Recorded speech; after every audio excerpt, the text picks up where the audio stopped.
Funding for this program was made possible by WQED's Members, the Allegheny Regional Asset District, and the Pittsburgh Foundation. Thank you.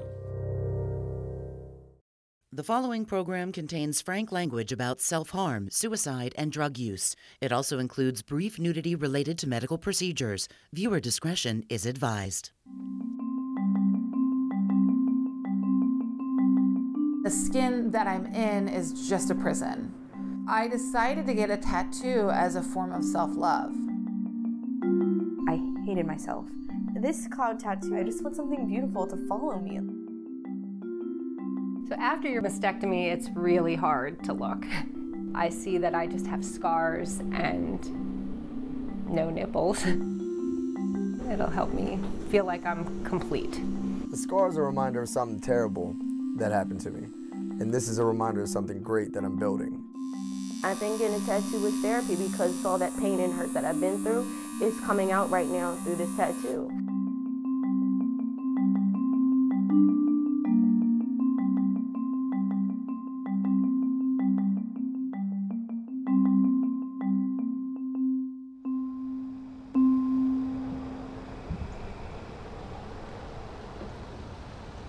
I was diagnosed with breast cancer in July of 2015, and my treatment was 6 rounds of chemo every 3 weeks. When I found out it was cancer, I was really shocked. But I think my initial reaction was, let's just do this, let's get this over with. And then I had a mastectomy, double mastectomy. I'm a fixer. I like to do things around the house and help her in any way. And when we found out that she was diagnosed with cancer, it's like this feeling of helplessness, like I couldn't do anything. You know, you're kind of on the sidelines and you're rooting for your wife. She's out on the field in this battle of her life. I think when you have cancer and you do catch a glimpse of yourself in the mirror, it's just a huge reminder every day that, oh, I have cancer and I'm not my normal self. Getting dressed, I see that I just have scars and no nipples. It's just a reminder, and you're thinking about every day. After a mastectomy, if you didn't have a nipple-sparing mastectomy, which I was not able to do, you can choose to have your nipples reconstructed. But if you don't do that, you also have the option of getting these 3D tattoos, which are pretty expensive. So I wasn't sure if I would even go that route. I thought maybe I would just pay the same money to have a really cool tattoo and maybe don't worry about nipples. But in the end, I feel like this is the right decision. I'm just going to talk with you for a couple of minutes about things.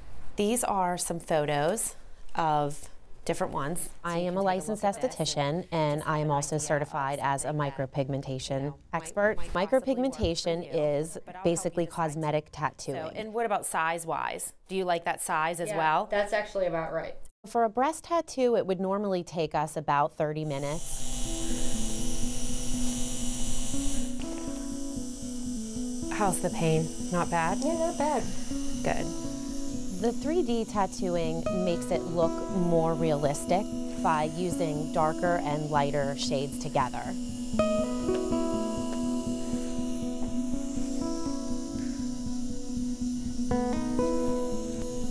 See how it's starting to look real? Yeah. The more you fill it in? Awesome. It's so cool, isn't it? Yeah. Yeah, it's like it takes all your attention from the scar, right? Yeah. And puts it where it should be. Yep. I'm excited. I think I'm just so used to seeing myself with these scars, and as a cancer patient, it's time to kind of wrap this thing up and get some closure. I think it'll help me feel like I'm complete. I would say it's pretty frequent that we see people for medical reasons. They may have scars from an accident.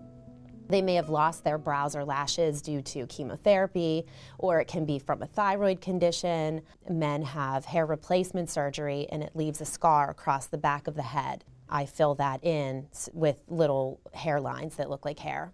I had a client who came to me. She was born with facial deformities, and she, throughout her life, had undergone 30 surgeries. And she told me that when she had her permanent makeup, it made her feel more normal than any of the surgeries that she had ever had.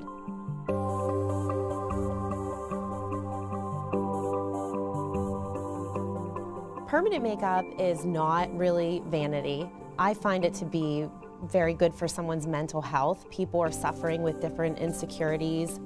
Whenever you go ahead and do that tattooing, then when they're looking in the mirror, it gives them a different focal point. They're not looking at the scar anymore. They're looking at that color that's there. Okay, I'm gonna have you sit up and take a look. Okay. It's the best feeling in the world when you see somebody take a look at what you've done and they feel good. Like it takes all your attention from the scar, right? It's the greatest feeling.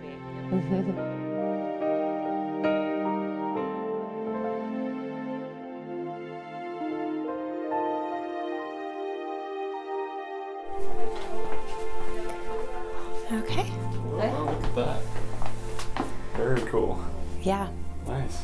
I definitely think you're going to feel much better having something there. It's just one of those things that helps things return to normal. In the time since I've had cancer, I've met a lot of breast cancer patients who have had reconstruction, who have not had reconstruction, who've had reconstruction in different ways than I did, and they're all happy with their decisions, and they've all made their decisions for very good reasons. It's okay to take care of yourself and to do whatever you need to do to feel like a complete person.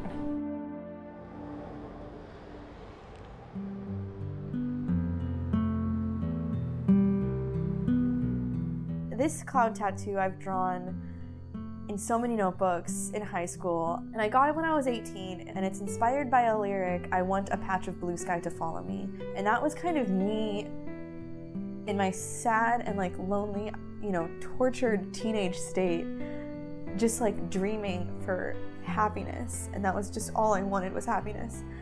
And I kind of thought like I just want a patch of blue sky. I just want something beautiful to follow me and like stay with me.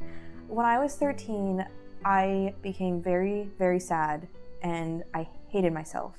And I felt like I couldn't tell anybody. I remember being in my room and just feeling like I was going to explode.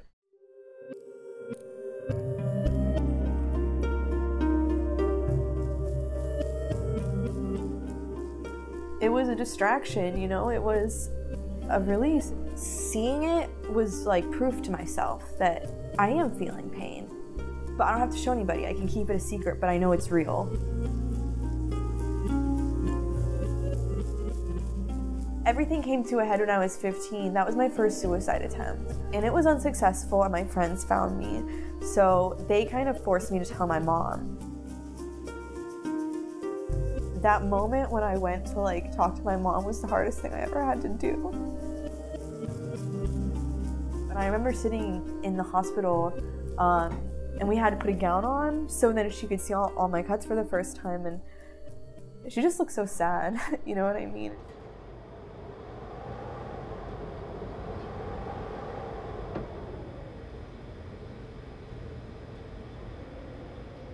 I was hospitalized quite a few times in my teenage years. Now, I say I stopped cutting when I was 18. That was 3 years of therapy before I even got to that point, you know? And that was like hard therapy. I got these flower tattoos like 2 months ago. Flowers, one, I just think they're beautiful, and I wanted to look at something beautiful. And, you know, flowers are kind of a symbol of like blooming and, you know, growth. I'm definitely not ashamed of my scars. I think scars and any history is a sign of your strength because you've survived it. But for me specifically, I didn't need proof that I survived that, because me and my everyday life is proof that I've survived something. Because if I didn't go through what I went through, I wouldn't be the strong person who I am today.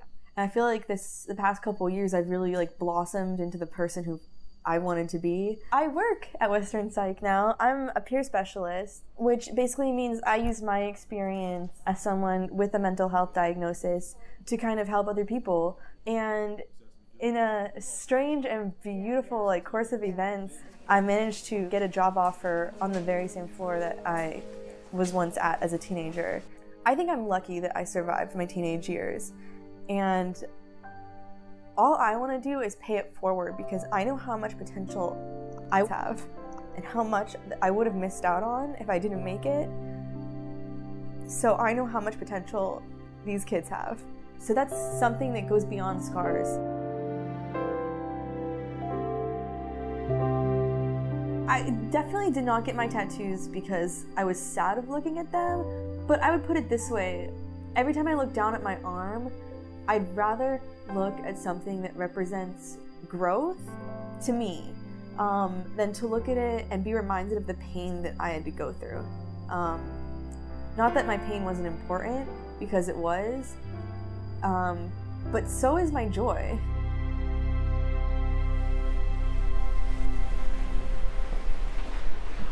I started self-harming when I was 7 years old. I used to try to burn myself and bite myself until I bled. I ended up at some point getting a pair of silver scissors that I used to self-harm, and I kept them on my body at all times. So for me, taking the scissors back really and putting it on my body, for me that's kind of storytelling. It's kind of more about history, that I used to live like that, but I don't anymore. And that's why the scissor tattoo is something that I'm gonna do. Let's do this. I think it's gonna be really powerful for me. Cutting is interesting. For me, having the power to control the amount of pain that I felt, honestly, was this form of autonomy. I'm making this decision, and in a way, I was reclaiming pain. And so that in and of itself created this bizarre love affair with pain. It wasn't until I moved to Pittsburgh in 2007 that I really I need to clean up my act. I'm hurting me, I'm hurting the people that I care about. Self-injury can't be an option anymore. And tattoos became something that just when you're getting them and that pain, it wakes you up a little bit. I would go and I would lie on the table, and it would be this buzzing, throbbing, predictable pain. And it was socially acceptable. Self-harming isn't, but getting tattoos is. When I was 17, I got my first tattoo. It was related to the fact that I was living with anorexia. So I was at war with my body a lot of the times. I was so ugly and unlovable, and no one would like me. And the skin that I'm in is just a prison. And I decided to get a tattoo as a form of self-love. I could breathe, I could be in this body, I could feel it becoming more beautiful with every tattoo that I chose to get. And it reminded me that my skin isn't a prison. And so now when I get tattoos, it's relaxing. It's a pain that relaxes me.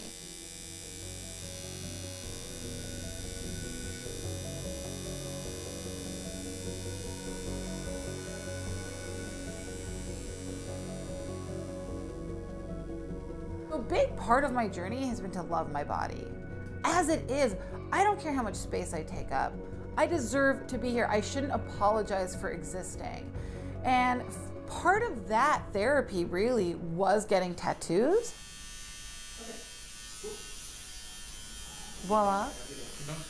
I'm done. Oh, I love that. That is so pretty. Although I say that about every tattoo you get. And then every more recent one is my favorite. Right. So I'm just constantly, oh, I love that. That's gorgeous. And it fits so well with everything else. Definitely think I did in a way that is more beautiful than it is sad. And so I think that's something that's really important, and just making it my own.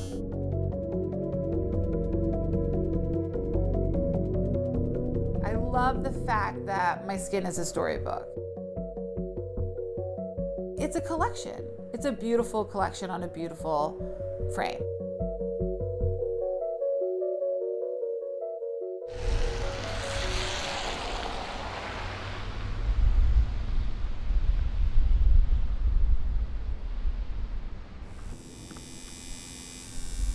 How's this feel? You know, feels like a needle's going in my leg at, you know, rapid speeds. Very fast rate? I don't think of myself as a hero, a superhero, or anything beyond average. Like, I always use the example of leaving rehab, right? So it's a good place to start. When you're on drugs and you're active in your addiction, you feel lower than human. You know, you feel way less than average, right? So I tell people, instead of trying to jump from, you know, feeling like you're down here all the way to that rock star, you know, the U2, you know, caliber band, right? Let's go somewhere in the middle first. At least you could say, at least I'm average. You know, I'm not the leader of a rock band, but I'm also not shooting heroin. Right.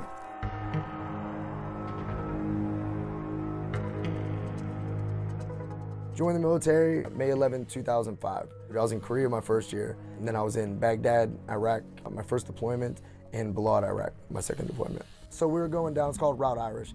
It's really the only route once you leave the post. We were going down the one day, they had put an IED on the backside of one of the bridges. It blew up, and it kind of threw me left, jacked my hip up. I thought I lost my leg. I didn't know what was going on.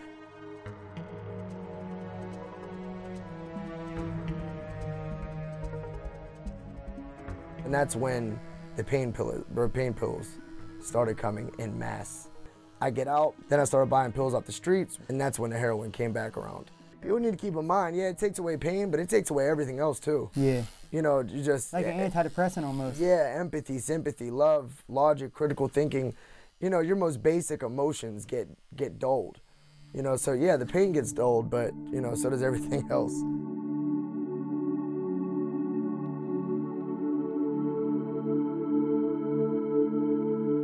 Ready to wake up? Yeah? My daughter's mother died 3 months after she was born. You gotta say hi. Say hi. Say, my name's Gabriella. Boom! Now I have this beautiful little child looking at me like I can do no wrong. I wanted to prove that right. One of my biggest fears was dying an addict, you know, and having that be the last thing that's known about me. Because drugs have enveloped my life from the beginning.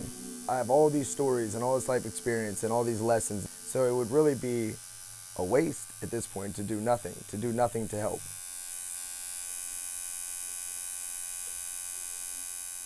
I started this when we had maybe 30 views, something like that. We have the At Least I'm Average vlogcast, that's the vlog, the short stories, etc. We have the podcast, it's called the Average Addicts Podcast. It's more long-winded, we have guests on. And then we have the daily wrap-up. That's really just a conversation. Euphoric feeling that everybody knows, everybody loves, everybody chases, and destroys everybody's life ultimately.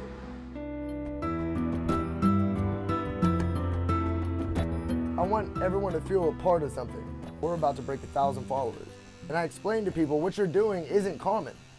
You know, way more people die from drugs than they survive it. You know, so what you're doing really is superhero-like in my opinion. And that's why I say that we're a superhero squad. That's why the logo is a superhero logo.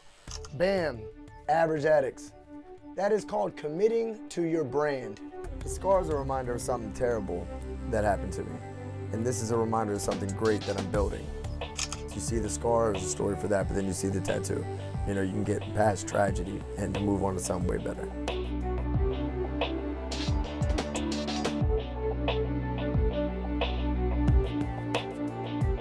At least I'm average. I just think I'm an average guy. There's a comfort in being average.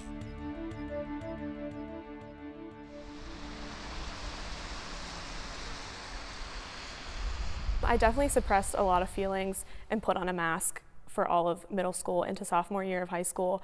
Acted happy, I appeared happy to everyone, confident, and then just by the time my head hit the pillow at night was just completely and mentally exhausted and drained. I really just hated the concept of waking up tomorrow because I didn't want the next day to come.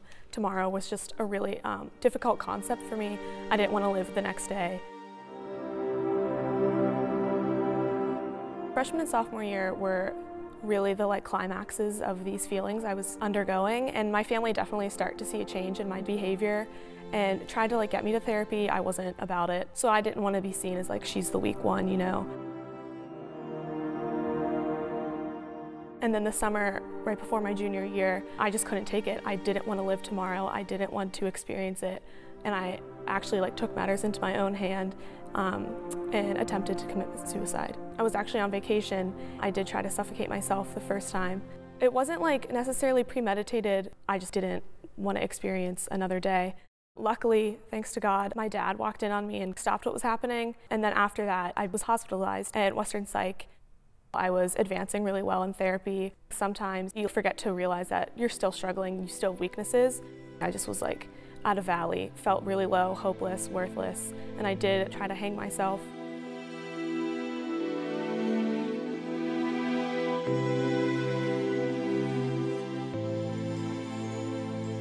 That kind of brought me back to another reality, wow, I'm really here, people do love me, I need to get better.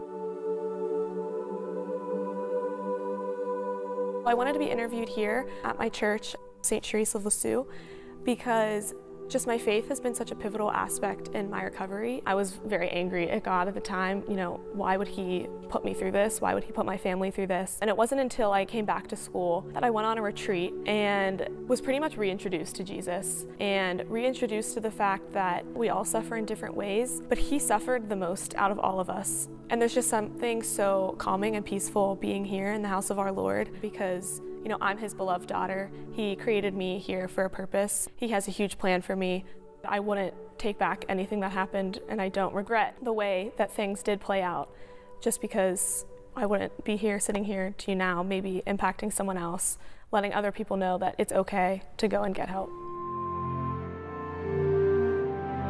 And I came across this quote. I had already had kind of a significance with the word tomorrow. I choose to stay because I am a story still going. I choose to fight the darkness and sadness because there is still some time for things to turn around, time for surprises and for change. I stay because no one else can play my part. I stay because life is worth living. I'll see you tomorrow.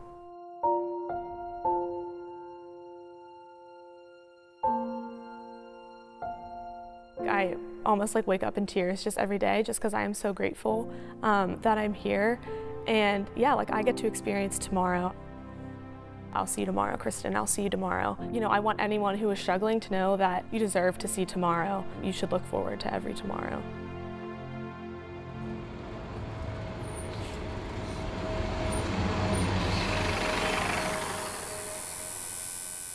I think getting a tattoo was therapy because all that pain and hurt that I've been through is coming out right now through this tattoo. The tattoo hurt figuratively, but also it hurt like literally as well.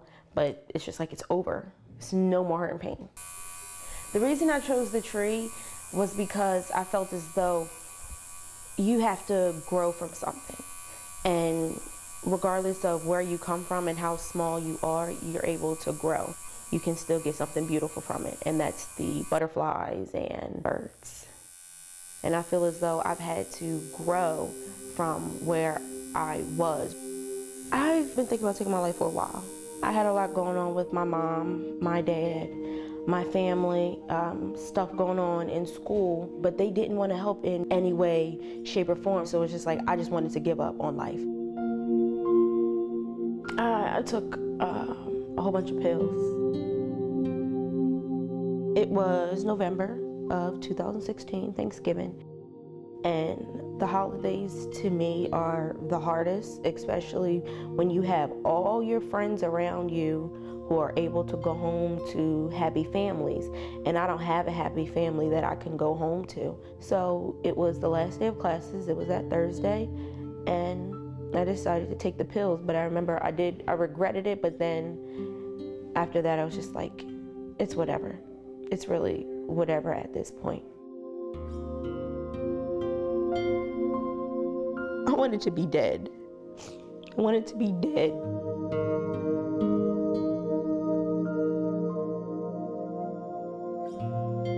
In the Black community, nobody likes to talk about suicide, depression, feelings that are going on within the families because they feel as though that we will be judged. I was afraid to talk because I'd be thought of as crazy. But it's okay to to talk to a doctor or talk to somebody. I remember there was a lady, her name was Miss Sheila, at McGee's Women's Hospital, and she was like, "You are too beautiful to do that." And nobody's ever said that to me before. But it was mainly non-family that showed up for me.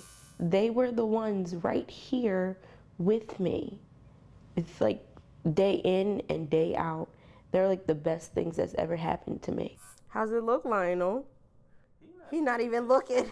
With that type of situation, it's very easy for people to like just leave because it feels as though this is too much for me, but that's like the time when they need people the most.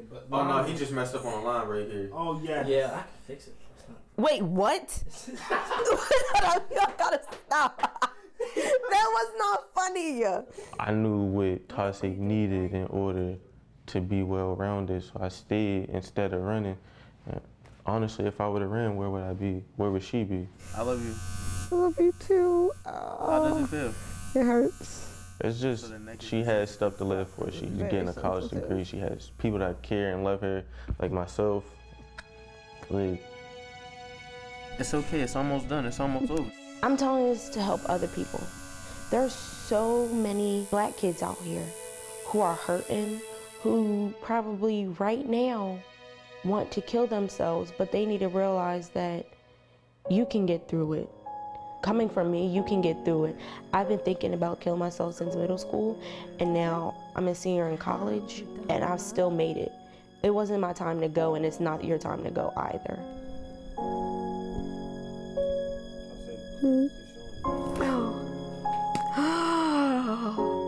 Oh, it's beautiful. Wow. That's really on my back right now. I can't believe it. I got the tattoo on my back because I don't want to see it every day. I don't want to be reminded of the hurt and the pain.